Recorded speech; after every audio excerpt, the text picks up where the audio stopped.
जाहिल जिहादियों के देश पाकिस्तान में एक कहावत काफी प्रचलित है। खुदा ने क्या बनाई जोड़ी, एक अंधा और एक कोढ़ी। कहने का मतलब है कि ऊपर वाले ने ऐसी जोड़ी बना दी कि दोनों एक ही किस्म के हैं। अब यह कहावत चरितार्थ हो रही है पाकिस्तान के परम मित्र तुर्की के हमदर्द अजरबैजान पर। अजरबैजान एक देश है जो कि मुस्लिम उम्मा पर भरोसा करता है। उसका परम मित्र है तुर्की और तुर्की का परम मित्र है पाकिस्तान। आप ये लगा सकते हो जैसे गांव में कोई गीदड़ एक आवाज़ कर दिया कहीं दूर, तो कई गीदड़ फिर आवाज़ करना शुरू करते हैं, उनकी स्वर में स्वर मिलाना शुरू कर देते हैं। तो यही हाल इनका भी है। तुर्की, अजरबैजान, पाकिस्तान और कभी कभी बीच में जो है चीन जैसा भी घुस जाता है, पर लेकिन वो कभी कभार, क्योंकि उसको पता है वीगर समस्या उसके देश में भी है। बात जो भी हो, जियो पॉलिटिक्स में बहुत कुछ चलता है। हर देश अपने इंटरेस्ट देखता है, लेकिन तुर्की, अजरबैजान, पाकिस्तान ये अपना इंटरेस्ट बाद में देखते हैं, पहले ये जिहाद को देखते हैं। अब इसी जिहादी लहजे में अजरबैजान के जो राष्ट्रपति है उनका नाम है इल्हाम अलीयेव। उन्होंने सरेआम भारत की आलोचना की है कि भारत ने आर्मेनिया को स्वाति राडार या स्वाति हथियार तो दिया ही है, लेकिन साथ साथ में 2000 करोड़ रुपए के हथियार भी सप्लाई किए हैं आर्मेनिया को। आर्मेनिया और अजरबैजान आपस में जानी दुश्मन है। पिछली बार इनका संघर्ष हुआ था जिसमें कि आर्मेनिया को एक बहुत बड़ा भूभाग खोना पड़ा था। एक शर्मनाक संधि रूस ने कराई थी अजरबैजान और आर्मेनिया के बीच में, जिसका नुकसान आर्मेनिया को हुआ, जबकि रूस और आर्मेनिया का आपस में एक समझौता था जिसके तहत आर्मेनिया पर अगर कोई आक्रमण करता है तो रूस उसकी मदद करेगा, लेकिन रूस ने यह भी नहीं किया। उस समय जियोपॉलिटिक्स का सवाल है, हो सकता है कि रूस की परिस्थितियां अलग हों। यह विदेश नीति भी तभी काम करती है जबकि आपका नेतृत्व सक्षम हो। आर्मेनिया का नेतृत्व सक्षम होने के बावजूद भी उसके संसाधन लिमिटेड थे। अब क्या होता है कि इस हालत में अजरबैजान आर्मेनिया पर भारी पड़ जाता है।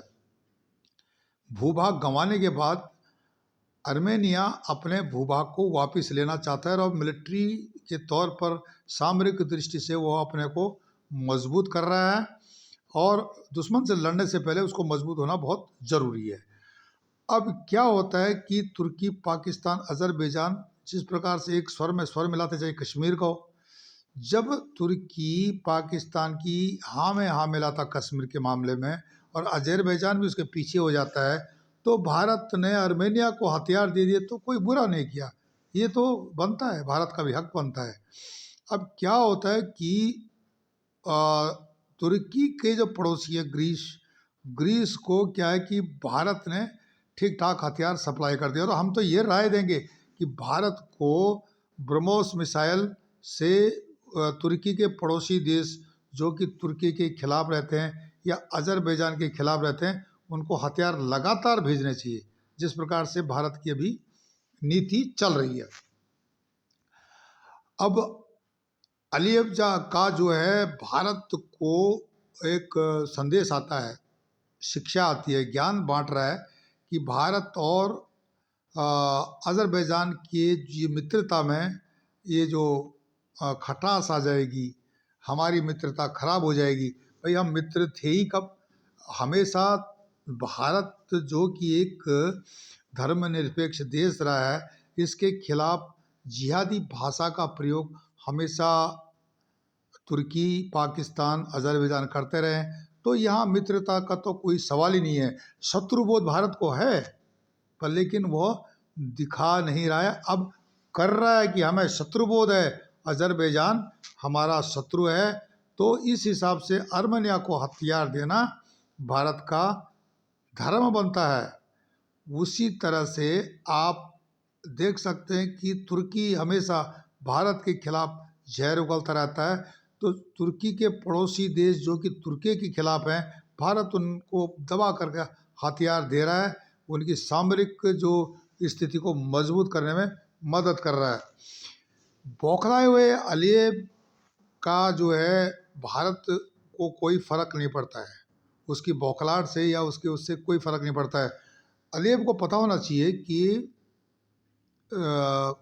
यूक्रेन और रूस का जो संघर्ष चल रहा है और रूस का कितना नुकसान हुआ या यूक्रेन का कितना नुकसान हुआ, यह आकलन आप सोशल मीडिया में हो या जो दूसरे चैनल हो उनसे आपको मिलता रहता है। पर लेकिन मोटा हिसाब ये है कि यूक्रेन के लगभग मेरे ख्याल से 335 से ऊपर जो हवाई जहाज हैं वो नष्ट हुए हैं, और लगभग जो है उनके जो हाल ही में कल की बात है, वहाँ का जो गृह मंत्री, उपगृह मंत्री, गृह सचिव, ये सब मारे गए। 18 लोग भी मारे गए एक हेलीकॉप्टर क्रैश में। 3 बच्चे, स्कूल के ऊपर हेलीकॉप्टर गिरा तो 3 बच्चे भी मारे गए जो बेकसूर थे। यह तो हुआ, उससे पहले 169 हेलीकॉप्टर जो यूक्रेन के बर्बाद हो चुके हैं। जैसे हवाई जहाज 335 मैंने आपको बताया। यही नहीं, 883 MLRC जो रॉकेट लॉन्चर होते हैं वो सिस्टम है। उसके बाद 2452 UAV और 7086 जो स्पेशल व्हीकल्स होते हैं, मतलब विशेष गाड़ियाँ होती, उनका नष्ट होना। $1 ट्रिलियन का जो है यूक्रेन को नुकसान हुआ है। अब यहाँ तक बताया जा रहा है कि लगभग 1.25 करोड़ की जो जनसंख्या यूक्रेन से पलायन कर गई पड़ोसी देशों में, यह नुकसान हुआ। क्या अजरबैजान भी यह करना चाहता है? भारत के खिलाफ बोल करके भारत की जो है अर्थव्यवस्था हो या सामरिक व्यवस्था हो, उस पर यूक्रेन की तरह होना चाहता है अजरबैजान। तो यह संभव है, क्योंकि आर्मेनिया को अगर भारत मजबूत बनाने में, सामरिक दृष्टि से मजबूत बनाने में मदद करता है, तो ये जो यूक्रेन की जैसी स्थिति आर्मेनिया अजरबैजान की बना देगा। ये ऐसे भी जो है गीदड़ों की आवाज़ निकालने वाले हैं, इनकी आदतें खराब हैं, इनके नेता भी जाहिल, जनता भी जाहिल, और इनके दिमाग में जिस प्रकार से जो इंजेक्शन लगाया गया है जिहाद का, जब तक ये इसको नहीं छोड़ते तो संसार में शांति नहीं आ सकती है, आतंक को बढ़ावा मिलेगा। भारत जैसे देश के जो अतिवादी लोग हैं, कट्टरपंथी हैं, इनसे शिक्षा लेते, पर ये देखते नहीं हैं कि इनकी अंतर्राष्ट्रीय मंच पर क्या हालत हो रही है। आज चीन ने भी पाकिस्तान का साथ छोड़ दिया है, उसको पता चल गया कि यहाँ पर जो है मेरे कपड़े भी अब अच्छी तरह काले होंगे, क्योंकि पाकिस्तान की अपनी अलग सोच है, जो कि नंगा भूखा देश है, दुनिया भर में भीख मांग रहा है। चीन के पास जो कुछ है उसको भी कहीं चीन ना गंवा दे, यह सोच कर चीन साइड हो लिया है। तुर्की भी चुप है, लेकिन अंदर ही अंदर बहुत कुछ चल रहा है।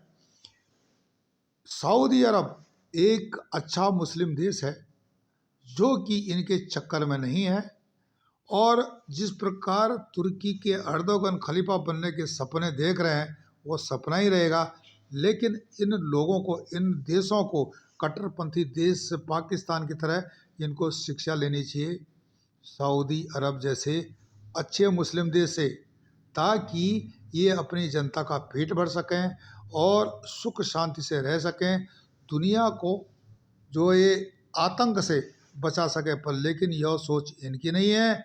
इसीलिए सऊदी अरब के प्रिंस सलमान कह चुके हैं बांग्लादेशियों या भारत के अंदर जो कट्टरपंथी हों, पाकिस्तान के कट्टरपंथी हों, और यहाँ तक कि तुर्की के भी बहुत सारे कट्टरपंथी उनके गुलामों की संतान है, बशर्ते कि सऊदी अरब में आकर के तुर्की ने जो कुछ किया इतिहास के पन्नों में दर्ज है।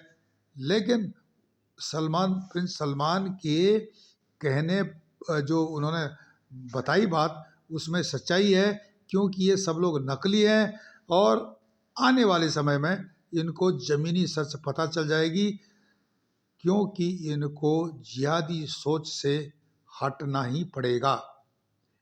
आप हमारे चैनल ई गैरसैंण को लाइक करें, सब्सक्राइब करें, कमेंट्स करें और शेयर करें। मैं मदन मोहन ढोंडियाल, ई गैरसैंण पब्लिक ग्रुप, गैरसैंण। नमस्कार, धन्यवाद।